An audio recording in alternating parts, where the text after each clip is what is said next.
and the Cricket. It is a poem of class 8th book Honeydew. It's a first poem of 8th class.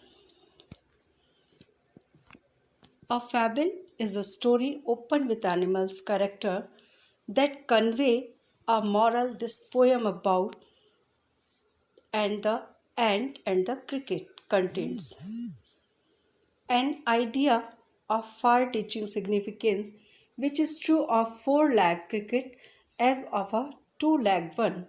Surely you have seen a cricket that has two legs. Fable is a नीति नियम नीति कथाओं पे आधारित ये poem है. इसका मतलब होता है कि it's a characterized on animals but the message for the human being.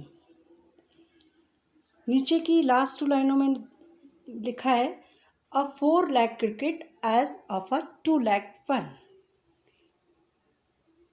Cricket के 4 पैर होते हैं जैसे 2 पैरों के समान. ये 2 पैर यानी 2 पैर 1 यानी human beings. Compare with human beings.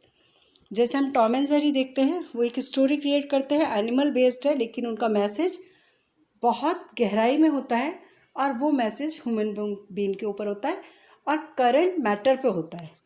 Same this thing the cricket and the ant create a atmosphere to convey the human being. Let's start the poem.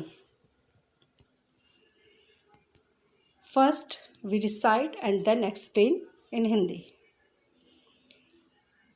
A sleek young cricket, accustomed to song. A sleek young cricket, accustomed to sing. Through the warm sunny month of summer and spring, begin to complain when we found that at home his cupboard was empty and winter was came, not crab to be found on the snow-covered on ground. Not a flower could he see, not a leaf on a tree. Oh, what will come? Oh, what will come? Says the cricket of me. At last by starvation, at last by starvation and famine make poor, all dropping with wet and all trembling with cold. Away he set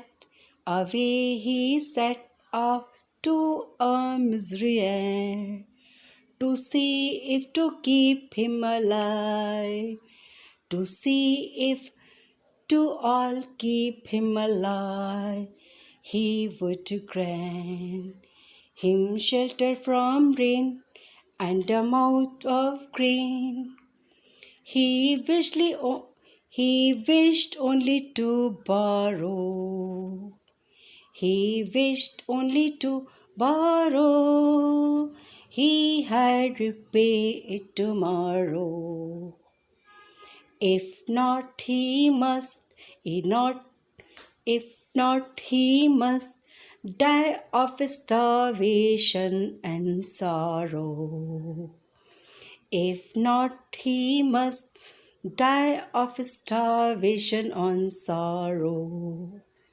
That's complete to recite and explain to the stranger. A slim young cricket accustomed to sing. A slim young cricket एक युवा मूर्ख झिंगुर, cricket यानी झिंगुर, a custom आदत to sing. एक जवान मूर्ख झिंगुर को गाने की आदत थी।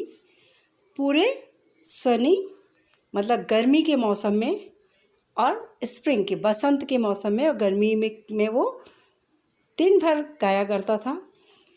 Begin to complain when he found that at home. और उसको शिकायत कब होती थी? जब वो घर में आता था। His cupboard was empty. और उसके कपबोर्ड अलमारी खाली मिलती थी क्योंकि ये सर्दी का सीज़न शुरू हो गया था। उस समय not crumb to be found on a snow covered ground. उस समय उसके घर में एक रोटी का टुकड़ा भी नहीं मिलता था। क्रम्ब मने रोटी का टुकड़ा। और चारों तरफ बस बर्फ़ ही बर्फ़ रहती थी। ऐसे सीज़न पे जैसे हम देखा जाए तो केदारनाथ, बद्रीनाथ पे, कश्मीर में हम देखते हैं चारों तरफ बर्फ़ ही बर्फ़ होती है। एट दैट टाइम पौधे वहाँ दिखाई भी नहीं देते।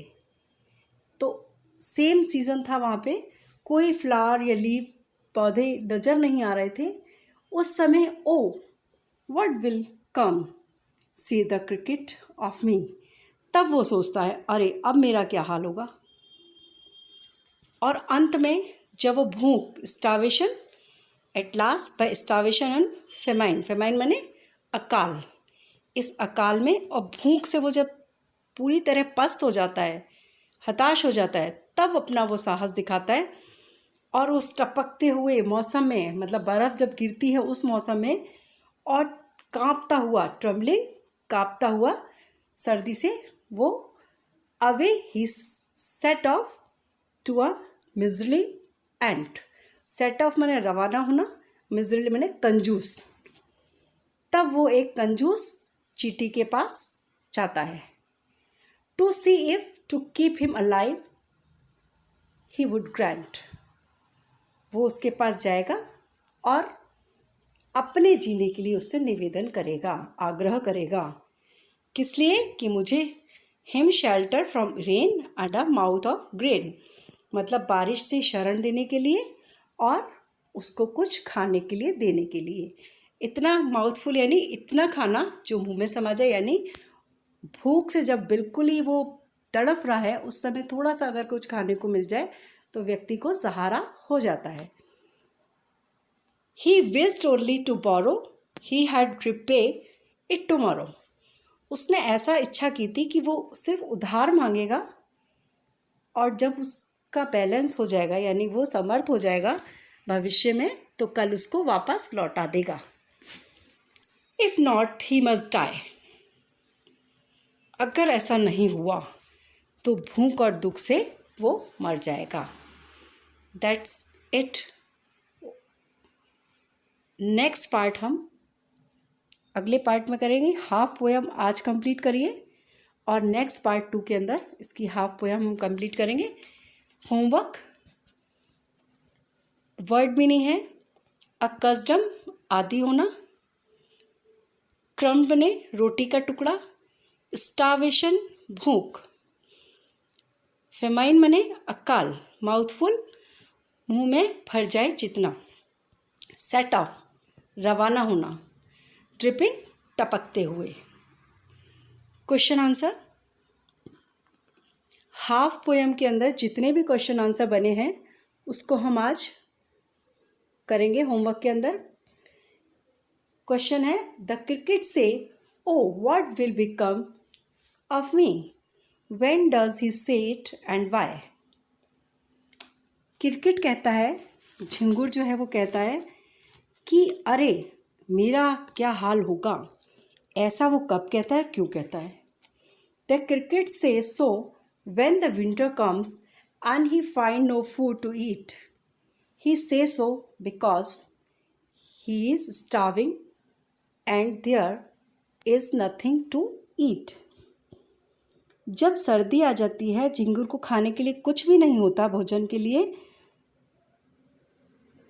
तब वो ऐसा कहता है कि भूखा मर रहा है और उसके पास खाने के लिए कुछ भी नहीं है। इस कारण वो ऐसा कहता है। थैंक्स।